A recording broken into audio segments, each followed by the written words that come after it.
brânzica mea preferată, semi-maturată, cu puțină miere. Combinație ideală, brânză, miere și nuci.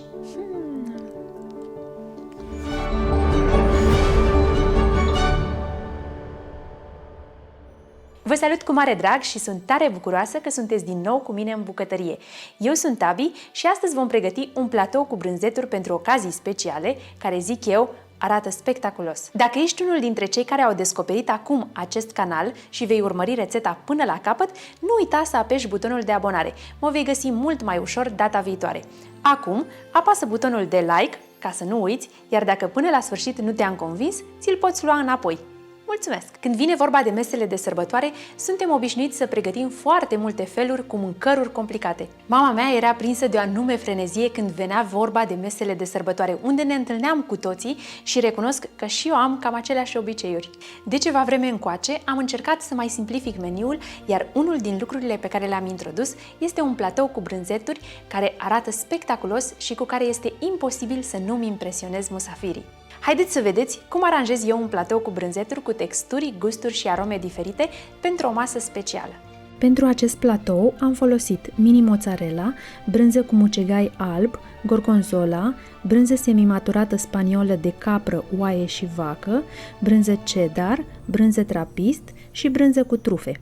Din zona cărnii am folosit șuncă din carne de vită, chorizo spaniol de curcan cu boia, salam de vită, salcicion spaniol de curcan și salam de curcan. La uscături am folosit biscuiți sărați de diferite dimensiuni și forme și grisine.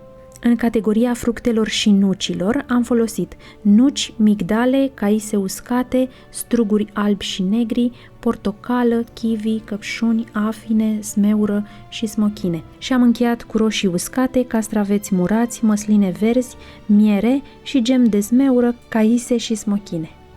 Am pregătit aici un platou cu mai multe brânzeturi, cu texturi diferite și gusturi diferite. Bineînțeles, nu le vom folosi pe toate. De preferat este să folosim 4-5 feluri de brânzeturi. Eu am să vi le descriu puțin, iar voi vă puteți alege în funcție de gustul vostru din acestea sau, bineînțeles, din altele, pentru că sunt o mulțime. Sunt brânzeturi tari și moi, dulci și iuți.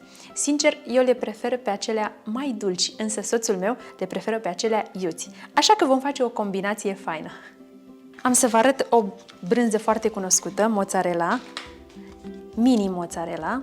Este o brânză moale, care mie îmi place foarte, foarte mult. Tot din categoria brânzeturilor moi, am o brânză cu mucegai alb, la fel și aceasta. Iar aici avem o brânză cu mucegai albastru.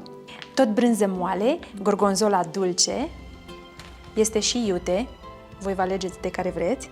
Să trecem la brânză semi-maturată de vacă, oaie și capră, care mie îmi place foarte mult. Are un gust mai degrabă dulce, cu o intensitate medie, spre mică. O altă brânză maturată 2 luni,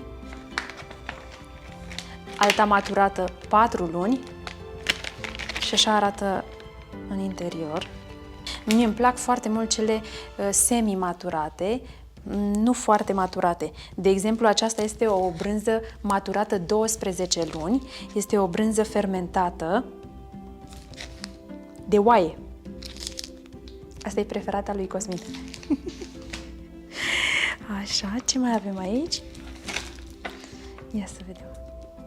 Mai avem aici o brânză cu trufe, o să vă spun imediat, și cheddar, care este la fel maturat 3 luni. Și cam acestea ar fi. Pornim cu brânzeturile pe care le desfacem și le tăiem și le aranjăm pe platou. Asta e pentru mine. Că tot îmi place foarte mult.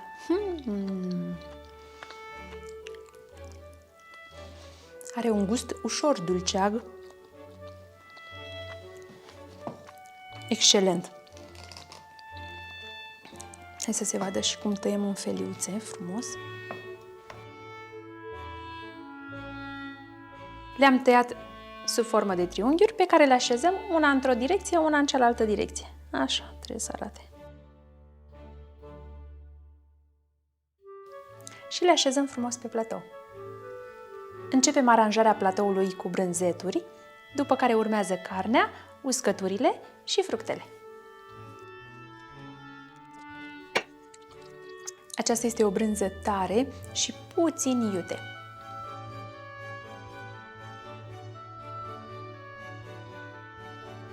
Mergem cu ea pe platou.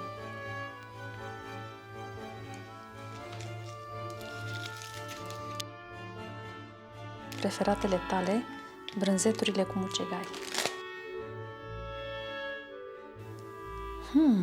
Cât e de cremoasă!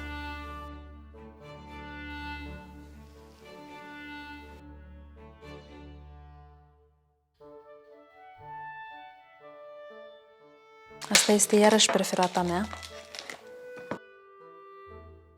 Pe aceasta o facem cu bulețe. Perfect!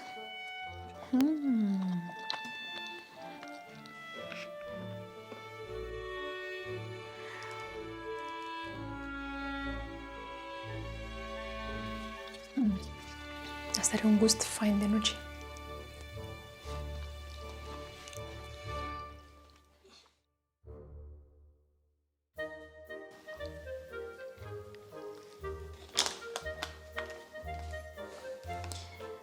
Scoatem mozzarella într-un vas mic. Este ideal să folosim vase cât mai micuțe. Iar mie îmi place să condimentez mozzarella cu puțin busuioc, ulei și sare. Plus că arată fenomenal, așa.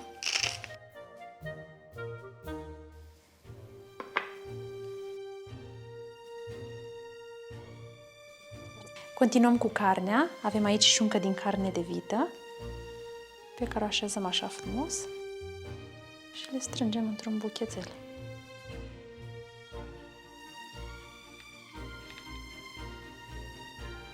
Chorizo de curcan cu boia, salam de vită, salcicion tot de curcan,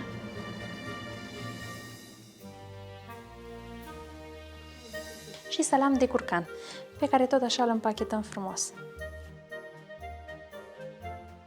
Mierea se pune în zona brânzeturilor iuți, iar castraveciorii în zona brânzeturilor dulci. Ok, le-am pus frumos în vase micuțe, ca să încapă în platou. Am aici tot așa vase micuțe, în care vom pune câteva roșioare uscate, condimentate sunt aici, și câteva măsline. De preferat este să alegeți măslinele ori toate cu sâmburi, ori toate fără sâmburi. Ale mele sunt umplute cu usturoi și condimentate. Continuăm cu câteva fructe. Acestea se consumă în combinație cu brânzeturile. Și câțiva biscuiței sărați, aceștia merg foarte bine cu brânzeturile moi și dulci.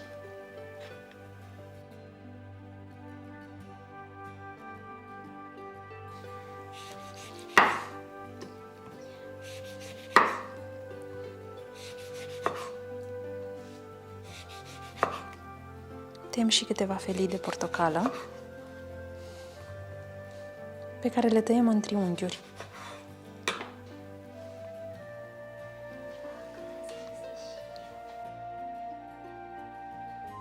Pentru că adaugă o culoare foarte frumoasă, tăiem și un kiwi. Am aici un cuțit special pentru a tăia, ca să-mi iasă frumos la final.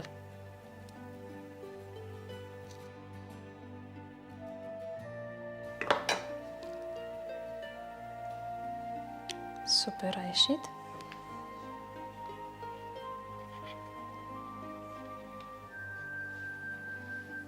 Adăugăm și nuci, câteva nuci.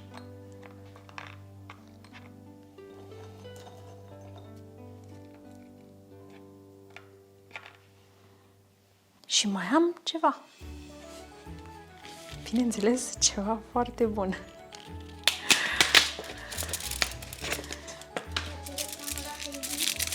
Nu fac reclamă la Heidi.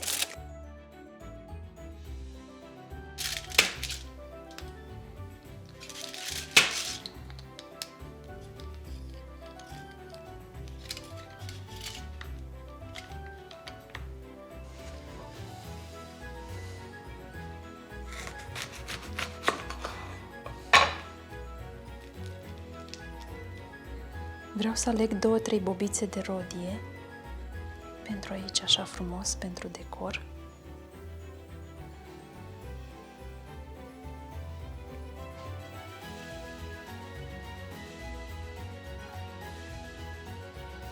Înfrumusețăm totul cu câteva crenguțe de rozmarin.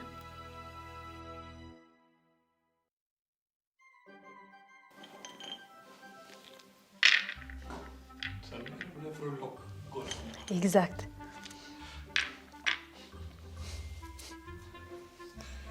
Să nu care cumva să rămână vreun locșor gol.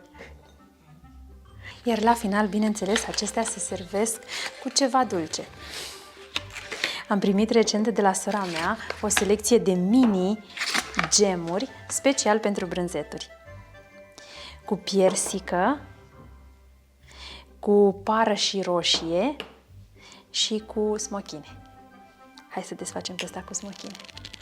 Gata.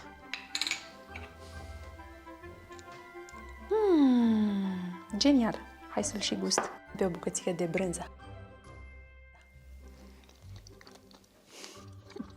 Foarte bun! E așa de bun încât mai merge o bucățică. Brânzica mea preferată, semi-maturată, cu puțină miere.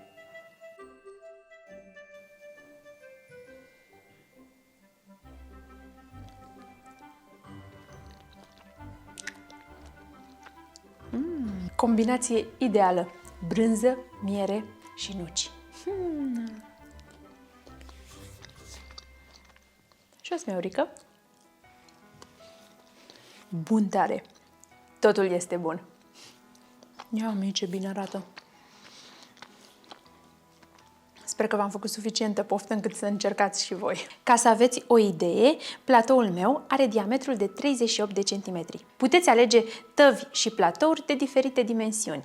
Sper că v-am convins că este o alegere bună și de efect pentru o masă specială acest platou cu brânzeturi. Vă mulțumesc celor care ați apăsat butonul de abonare, eu sper că nu v-ați luat like-ul înapoi, iar dacă v-a plăcut, distribuiți acest video tuturor prietenilor care se stresează când vine vorba de pregătirea unei mese speciale. Încă ceva, brânzeturile au alt gust atunci când le savurez cu cei dragi. Vă doresc să aveți parte de multă bucurie și spor în bucătărie. La revedere! Pentru că am musafiri puțin mai târziu, eu am să acopăr totul într-o folie alimentară și am să pun la frigider tot platoul. Am luat de aici doar mierea.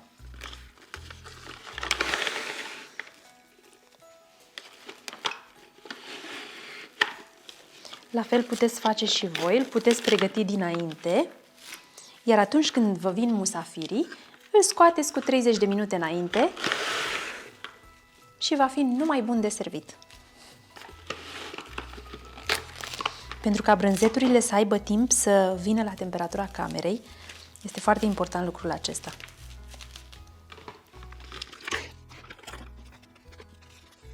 Super! Abia aștept musafirii!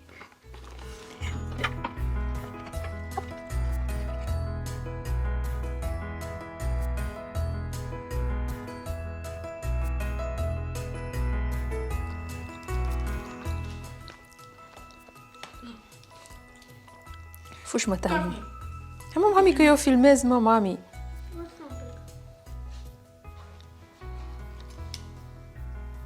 Tami, fugi, mămică, de aici. Iubita, te rog frumos. Mai ești și în pijama. Nu se vede, nu se vede. Mă, rareș, mă, mami. Fugi. Hai, mă, Tami, fugi. Hai să desfacem pe ăsta cu smochine.